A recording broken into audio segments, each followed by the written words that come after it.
हाँ बाबा, ये आपका ही आशीर्वाद है बाबा, जो इतने वर्षों के बाद हमें पुत्र की प्राप्ति हुई है। अब आप ही इसका नामकरण कीजिए बाबा। हाँ हाँ बेटा, क्यों नहीं, आप अपने पुत्र को मुझे दीजिए। साधु जैसे ही उस बच्चे को अपनी गोद में लेता है तो देखता है उसके दाहिने हाथ पर एक नीले रंग का चिन्ह बना हुआ है जो राजयोग को दर्शाता है। साधु उस बच्चे के ऊपर उस चिन्ह को देखकर हैरान रह जाता है। क्या बात है बाबा, आप इतना परेशान क्यों लग रहे हैं? बेटा, मैं परेशान नहीं हूँ, मैं तो बहुत खुश हूँ। तुम्हारा यह बेटा बहुत ही तकदीरी है। तुम्हारे बेटे के किस्मत में राजयोग लिखा है। हाँ बाबा, मैं कुछ समझा नहीं, आप क्या कहना चाह रहे हैं बाबा? बेटा, तुम्हारा यह पुत्र राजा बनेगा। ये 14 वर्ष की आयु में ही इस राज्य की राजकुमारी से विवाह कर राजा बन जाएगा। साधु की यह बात सुनकर हरिया बहुत खुश हो जाता है। इसी प्रकार कुछ दिन गुजर जाते हैं। और तेज, शिकार बस कुछ ही दूर पर है। राजा हिरन के पीछे भागते भागते काफी दूर निकल जाता है, लेकिन हिरन राजा के हाथ नहीं लगता। ओहो, सत्यानाश हो तेरा, भागते भागते इतनी दूर निकल आया, लेकिन हिरन तो हाथ लगा ही नहीं। और प्यास भी इतनी जोर की लगी है। आसपास तो कोई नदी और तालाब भी नहीं है। मुझे लगता है इस ओर कोई गांव नजदीक ही पड़ेगा। चलो इस ओर ही चलता हूँ।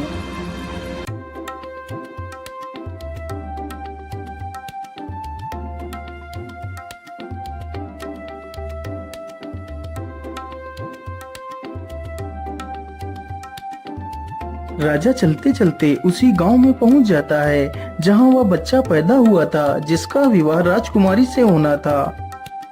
अरे बाबा, सुनिए जरा, मुझे बहुत जोर की प्यास लगी है। कृपा कर आप मुझे थोड़ा सा पानी पिला दीजिए। हाँ हाँ बेटा, क्यों नहीं, तुम यहीं रुको, मैं अभी तुम्हारे लिए पानी लेकर आता हूँ। वह बूढ़ा व्यक्ति अंदर जाता है और राजा को पानी का घड़ा लाकर दे देता है। फिर वह राजा पानी पी लेता है। अरे बाबा, ये इतने सारे लोग इकट्ठे होकर कहाँ जा रहे हैं? अरे बेटा, ये सारे लोग हरिया के घर जा रहे हैं। उसके घर एक बहुत ही तकदीरी पुत्र पैदा हुआ है। उसकी भविष्यवाणी साधु बाबा ने की है। लेकिन बाबा, उस साधु ने ऐसी क्या भविष्यवाणी की है जो ये सारे लोग उसके पुत्र को देखने के लिए जा रहे हैं? बेटा, साधु बाबा ने बताया था कि जब हरिया का बेटा 14 वर्ष का हो जाएगा तो उसका विवाह इस राज्य के राजा की पुत्री के साथ होगा और उसका पुत्र इस राज्य का राजा बनेगा। उस बूढ़े व्यक्ति की यह बात सुनकर राजा को बहुत गुस्सा आया कि आखिर एक किसान का बेटा उसकी पुत्री से विवाह कैसे कर सकता है। अरे नहीं नहीं, मैं ऐसा किसी भी हालत में नहीं होने दे सकता। मुझे कुछ ना कुछ तो करना ही होगा।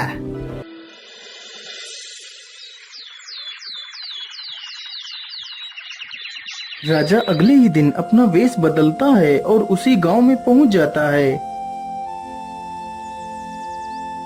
अरे भाई, ये हरिया किसान का घर कहाँ पर है? अरे भाई, सीधे चले जाओ और गांव के आखिर में जो घर मिलेगा वही हरिया किसान का घर है। इतना सुनकर राजा हरिया के घर पहुंच जाता है। अरे ओ हरिया भाई, जरा घर से बाहर आओ, मैं तुमसे मिलने आया हूँ। हाँ भाई, बोलिए, आप कौन है और आप हमसे क्यों मिलना चाहते हैं?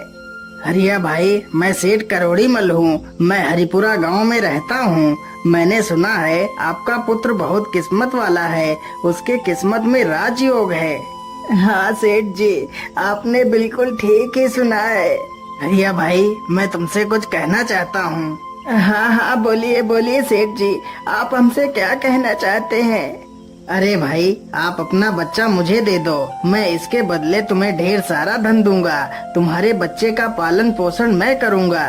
लेकिन सेठ जी, मैं अपना बच्चा आपको नहीं दे सकती। अरे हरिया भाई, जरा सोच लो, मैं इसे यहाँ लेने आया हूँ। इसमें ईश्वर की ही मर्जी है कि आपके बच्चे का पालन पोषण एक अच्छी जगह पर हो। तुम सोचो, तुम एक मामूली से किसान हो, तुम इसका पालन पोषण ठीक ढंग से नहीं कर सकते। हाँ हाँ भाग्यवान, सेठ जी एकदम ठीक कहते हैं। हम इस बच्चे का पालन पोषण नहीं कर सकते। हो सकता है इसमें ईश्वर की ही मर्जी हो कि इसका पालन पोषण एक अच्छी जगह हो। ठीक है सेठ जी, मैं अपना बच्चा आपको दे दूंगी, लेकिन जब मेरा बच्चा 14 वर्ष का हो जाएगा तो तुम मेरे बच्चे को वापस कर देना। हाँ हाँ ठीक है, 14 वर्ष के बाद मैं तुम्हारा बच्चा तुम्हें वापस कर दूंगा। इतना कहकर वह राजा बच्चे को ले लेता है और वहाँ से चला जाता है।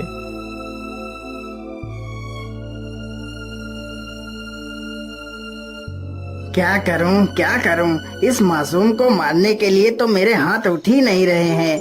मैं ऐसा करता हूं, इसे एक लकड़ी के संदूक में बंद कर देता हूं और इसे नदी में बहा देता हूं, या इसी नदी में डूबकर मर जाएगा। इतना सोचकर राजा उसे एक लकड़ी के संदूक में बंद कर देता है और उसे नदी में बहा देता है।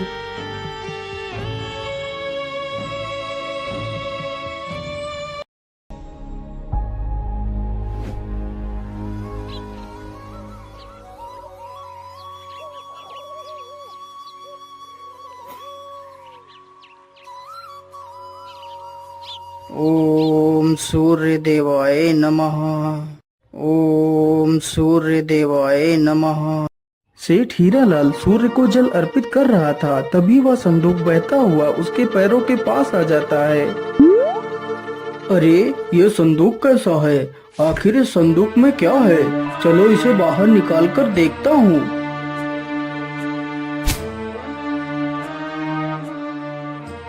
अरे ये क्या? इसमें तो एक बच्चा है, लेकिन यह बच्चा तो कितना सुंदर है।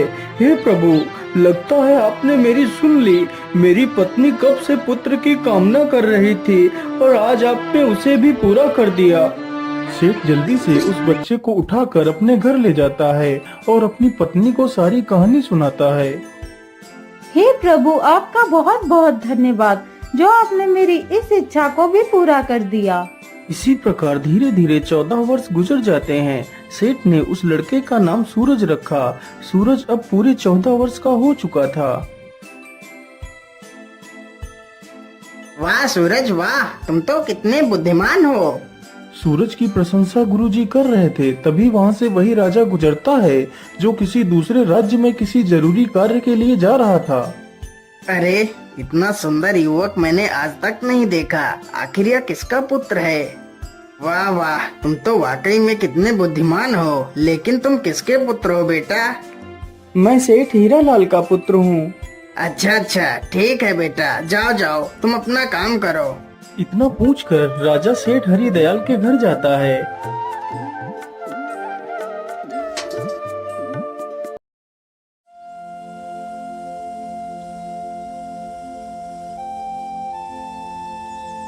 सेठ जी, इतना सुंदर और बुद्धिमान बेटा आपको कैसे प्राप्त हुआ? महाराज, वह मेरा बेटा नहीं है। मैंने तो सिर्फ उसका पालन पोषण किया है। इसके आधार पर वह मेरा बेटा ही हुआ। लेकिन सेठ जी, यह लड़का आपको कहाँ से मिला? फिर सेठ राजा को सारी कहानी सुनाता है। ओहो, इसका मतलब यह वही लड़का है जिसे मैंने 14 वर्ष पहले एक नदी में बहा दिया था। राजा और सेठ आपस में बात कर ही रहे होते हैं कि तब तक वहाँ पर सूरज आ जाता है। सेठ जी, यदि आप बुरा ना माने तो मैं एक पत्र लिखकर अपनी महारानी को कुछ संदेश भेजना चाहता हूँ। यदि आपका बेटा सूरज उस पत्र को महारानी तक पहुँचा दे तो मैं आपको 100 सोने की मोहरें दूंगा। हाँ हाँ महाराज, क्यों नहीं, मैं आपका संदेश लेकर जरूर जाऊंगा। राजा ने चुपचाप एक संदेश लिखा और उस पर अपनी मोहर लगा दी। फिर सूरज को पकड़ा दिया। सूरज उस पत्र को लेकर वहाँ से निकल पड़ता है।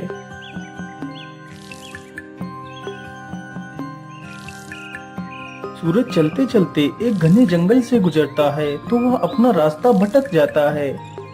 अरे ये क्या, मैं चलते चलते इतना थक गया हूँ, लेकिन यह जंगल तो खत्म होने का नाम ही नहीं ले रहा है। कहीं मैं रास्ता तो नहीं भटक गया? अब तो जल्दी ही शाम भी होने वाली है। क्या करूं, किधर जाऊं? फिर सूरज आगे बढ़ता है। उसे चलते चलते जंगल में रात हो जाती है।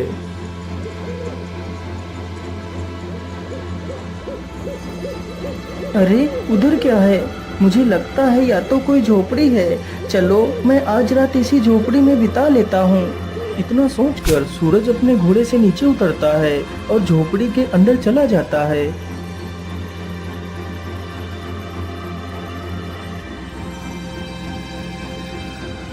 अरे अरे, कौन हो तुम और तुम अंदर कहाँ घुसते चले आ रहे हो?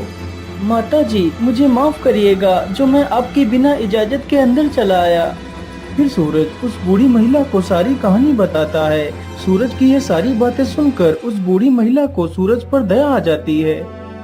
लेकिन बेटा, तुम्हारा यहाँ पर रुकना ठीक नहीं होगा। यह स्थान डाकुओं का अड्डा है। अभी कुछ ही देर में डाकू आने वाले हैं। यदि उन लोगों ने तुम्हें यहाँ पर देख लिया तो समस्या आ जाएगी। लेकिन माता जी, इतनी रात्रि में तो मैं कहीं और भी नहीं जा सकता। यदि बाहर जंगल में गया तो मुझे जंगली जानवर खा जाएंगे। इससे अच्छा है मैं यहीं पर एक कोने में ही सो जाता हूँ माता। इतना कहकर सूरज एक कोने में जाकर लेट जाता है और सो जाता है। कुछ ही देर बाद डाकू अपने घर वापस आ जाते हैं।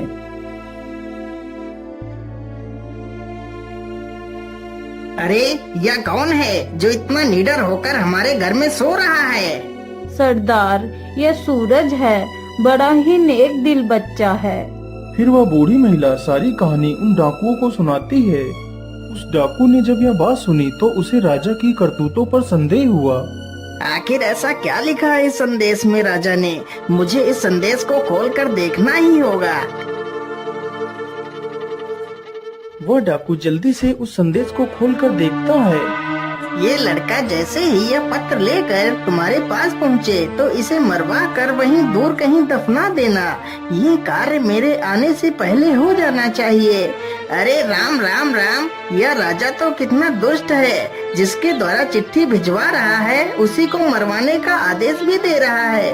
अरे नहीं नहीं, मुझे तो कुछ करना ही होगा। मुझे इस मासूम को बचाना ही होगा। इतना कहकर वह डाकू एक दूसरी चिट्ठी लिखकर उसकी चिट्ठी से बदल देता है। सुबह होने से पहले वह सारे डाकू वहां से चले जाते हैं।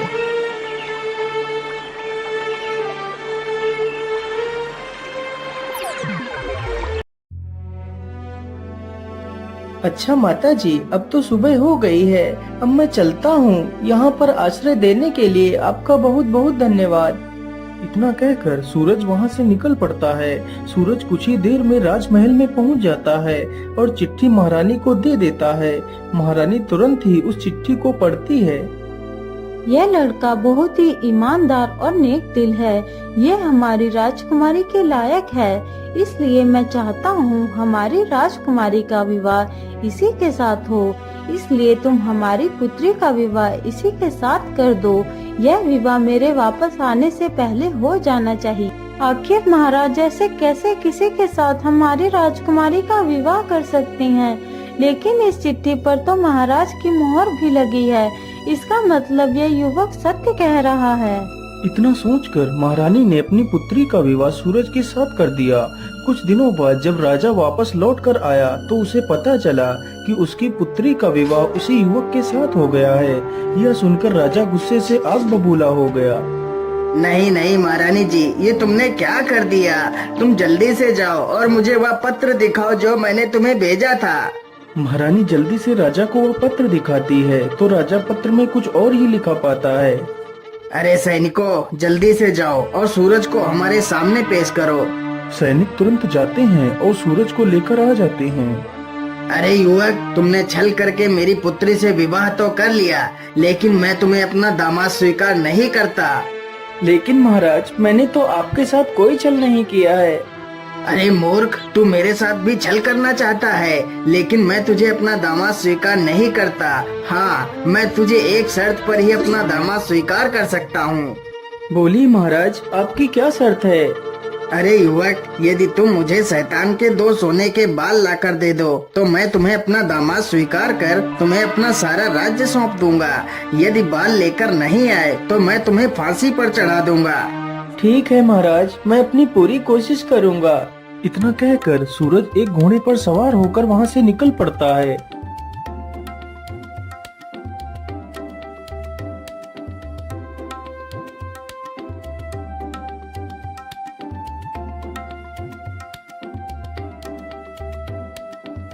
वह चलते चलते एक दूसरे राज्य में पहुंचता है तो उसे वहीं पर रात हो जाती है।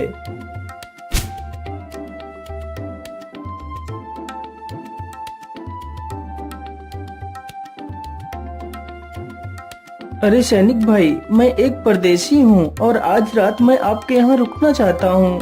सैनिक तुरंत ही सूरज को राजा के पास ले जाते हैं। लेकिन बेटा, तुम शैतान के बाल लेने के लिए तो निकल पड़े। क्या तुम्हें पता भी है वह शैतान कहाँ रहता है? महाराज, मैं सब कुछ जानता हूँ। अच्छा, यदि तुम सब कुछ जानते हो तो क्या तुम यह भी जानते हो कि हमारे राज्य का सबसे बड़ा कुआं सूख क्यों गया, जबकि उसमें सबसे मीठा पानी निकलता था? हाँ महाराज, मैं यह भी जानता हूँ कि आपका मीठे पानी का कुआं क्यों सूख गया है। तो फिर मुझे जल्दी से बताओ, वह कुआं क्यों सूख गया है? यदि तुमने मुझे उसके सूखने का कारण बता दिया तो मैं तुम्हें सोने चांदी से तौल दूंगा। लेकिन महाराज, मैं इसका जवाब आपको अभी नहीं दे सकता। मैं इसका जवाब वापस आकर दूंगा।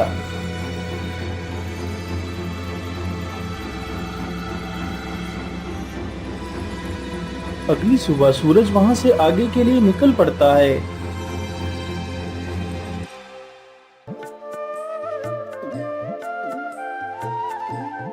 वह चलते चलते एक बड़ी सी नदी के पास पहुंचता है।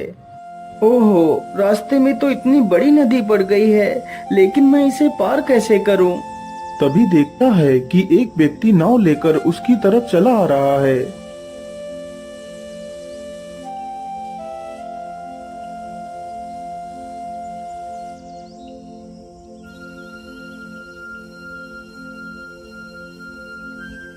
अरे भाई, कृपा कर आप मुझे नदी के उस पार छोड़ दीजिए। हाँ हाँ, क्यों नहीं, मैं आपको नदी के उस पार छोड़ दूंगा, लेकिन उससे पहले तुम्हें मेरे एक सवाल का जवाब देना होगा। ठीक है भैया, पूछिए, तुम क्या पूछना चाहते हो? मेरा सवाल ये है कि मुझे इस काम से स्वतंत्रता कब मिलेगी? अरे भाई, मैं तुम्हें वचन देता हूँ कि तुम्हारे इस सवाल का जवाब मैं जरूर दूंगा, लेकिन अभी नहीं। तुम्हें मेरे वापस आने तक इंतजार करना होगा। इतना सुनकर वह नाविक सूरज को नाव पर बिठा लेता है और उसे नदी पार करा देता है। वह जल्दी से नाव से नीचे उतरता है और वहाँ से चला जाता है।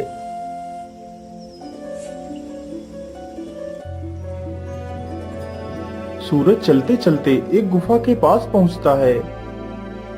मुझे लगता है यह वही गुफा है जिसमें वह राक्षस रहता है। चलो इसके अंदर चलता हूँ। इतना कहकर वह गुफा के अंदर घुस जाता है।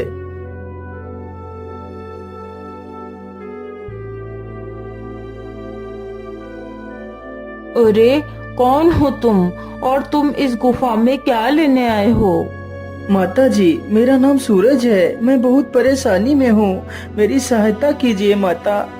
फिर वह अपनी सारी कहानी उस राक्षसनी से बताता है। वह राक्षसनी उस शैतान की माँ थी जिसके 2 सोने के बाल सूरज लेने के लिए उस गुफा में गया था। माता जी, यदि मैं 2 सोने के बाल लेकर नहीं गया तो राजा मुझे सूली पर चढ़ा देगा। उसकी ये सारी बातें सुनकर उस राक्षसी को उस पर दया आ जाती है। ठीक है बेटा, मैं तुम्हें उस शैतान के 2 बाल दे दूंगी। माता जी, यदि आप बुरा न माने तो मैं आपसे 2 सवालों के जवाब जानना चाहता हूँ। ठीक है बेटा, पूछो, तुम मुझसे क्या पूछना चाहते हो? फिर सूरज वही दोनों सवाल पूछता है कि वह कुआं क्यों सूखा और उस नाविक को स्वतंत्रता कब मिलेगी। बेटा, इन सवालों के जवाब तो मैं भी नहीं दे सकती। इनके जवाब तुम्हें मेरा बेटा ही दे सकता है। तुम ऐसा करो, मैं तुम्हें एक चींटी बना देती हूँ और तुम यहीं कहीं पर छिप जाना। यदि मेरे बेटे ने तुम्हें देख लिया तो वह तुम्हें नुकसान भी पहुंचा सकता है। इतना कहकर वह बूढ़ी डायन उसे एक चींटी बना देती है। वह चींटी चुपचाप जाकर एक स्थान पर छिप जाती है। तभी कुछ ही देर में वह राक्षस भी आ जाता है। मनुष्य की दुर्गंध। अरे, ये मनुष्य कहाँ है? कहाँ है वह मनुष्य? अरे बेटा, तुम किस मनुष्य की बात कर रहे हो? यहाँ पर तो कोई भी मनुष्य नहीं है। लेकिन माँ, मुझे तो यहाँ पर बहुत जोर जोर से किसी मनुष्य की दुर्गंध आ रही है। अरे बेटा, यहाँ पर कोई भी नहीं है। तुम मेरा विश्वास क्यों नहीं कर रहे हो? अच्छा ठीक है माँ, मैं आज बहुत थक गया हूँ, अब तो मैं सोने के लिए जा रहा हूँ। हाँ हाँ बेटा, थक तो आज मैं भी बहुत गई हूँ। चलो मैं भी थोड़ा सा सो लेती। इतना कहकर दोनों आराम करने लगते हैं। कुछ ही देर में राक्षस गहरी नींद में सो जाता है। मुझे लगता है अब ये गहरी नींद में सो गया है। अब यही अच्छा मौका है बाल उखाड़ने का। वह डायन जल्दी से शैतान का एक बाल उखाड़ लेती है। अरे माँ, ये तू क्या कर रही है? तू मेरे बाल क्यों उखाड़ रही है? अरे बेटा, मैं बहुत डर गई थी। मैंने बड़ा ही बुरा सपना देख लिया था। ओहो माँ, तूने ऐसा क्या सपना देख लिया जो तू इतना डर गई है? मैंने देखा कि उम्बल राज्य का एक कुआं, जिसमें कुछ साल पहले बहुत मीठा पानी निकलता था, अब वही कुआं पूरी तरह से सूख गया है। आखिर ऐसा कैसे हो सकता है? अरे माँ, तो इसमें इतना परेशान होने की क्या जरूरत है? वह कुआं इसलिए सूखा है क्योंकि उसमें एक बड़ा सा पत्थर पड़ा है और उस पत्थर के नीचे एक बड़ा सा मेढक है। यदि उस मेढक को बाहर निकाल दिया जाए तो वह कुआं फिर से मीठे पानी से भर जाएगा। इतना कहकर वह शैतान फिर से सो जाता है। जब वह शैतान फिर से गहरी निद्रा में चला जाता है तो वह डायन फिर से उसका एक बाल उखाड़ लेती है। ओए हाय माँ, तूने तो मुझे मार ही डाला। अब तुझे क्या हुआ? अब तूने कौन सा सपना देख लिया? अब तो मैंने और भी बुरा सपना देखा। मैंने देखा कि झुंझुन नदी पर जो नाविक नाव चलाता है वह मुझसे पूछ रहा है कि मुझे मेरे इस कार्य से कब आजादी मिलेगी। अरे माँ, वह नाविक मूर्ख है। यदि वह अपना चप्पू किसी दूसरे आदमी के हाथ में थमा दे तो उसे इस कार्य से छुटकारा मिल जाएगा। लेकिन माँ, अब तू कोई दूसरा सपना मत देखना। इतना कहकर वह राक्षस फिर से सो जाता है। फिर वह डायन सूरज को वापस इंसान बना देती है। बेटा, ये लो वो सोने के बाल और तुम जल्दी से यहाँ से भाग जाओ। सूरज डायन का धन्यवाद करता है और वहाँ से चला जाता है। फिर वह उसी नाविक के पास पहुँचता है तो नाविक उसे नदी पार करा देता है। मेरे भाई, जिस दिन कोई व्यक्ति तुम्हारे इस चप्पू को खुद अपने हाथों में ले लेगा, उसी दिन तुम इस कार्य से स्वतंत्र हो जाओगे। इतना कहकर सूरज अपने घोड़े पर बैठता है और वहाँ से निकल पड़ता है। सूरज चलते चलते कुछ ही देर में अंबल राज्य में पहुंच जाता है, जहां उसे अपने दूसरे सवाल का जवाब देना था। महाराज, आपका कुआं फिर से मीठे पानी से भर सकता है। तो फिर जल्दी बताओ युवक, हम अपने कुएं को कैसे ठीक कर सकते हैं? महाराज, आपके कुएं में एक बड़ा सा पत्थर पड़ा है और उसी पत्थर के नीचे एक बड़ा सा मेढक है। यदि उस मेढक को बाहर निकाल दिया जाए तो कुएं में पानी फिर से भर सकता है। राजा ने ऐसा ही किया। उसने उस बड़े मेढक को उस कुएं से बाहर निकलवा दिया। वाह सूरज वाह, तुम तो बहुत बुद्धिमान हो। मैं तुमसे बहुत प्रसन्न हुआ। आज यह कुआं फिर से मीठे पानी से भर गया, इसलिए मैं तुम्हें 1 कुंटल सोना इनाम में देता हूँ। फिर वह उस सोने को अपने घोड़े पर लादता है और राजमहल की तरफ निकल पड़ता है। वह जल्दी ही राजमहल पहुंच जाता है।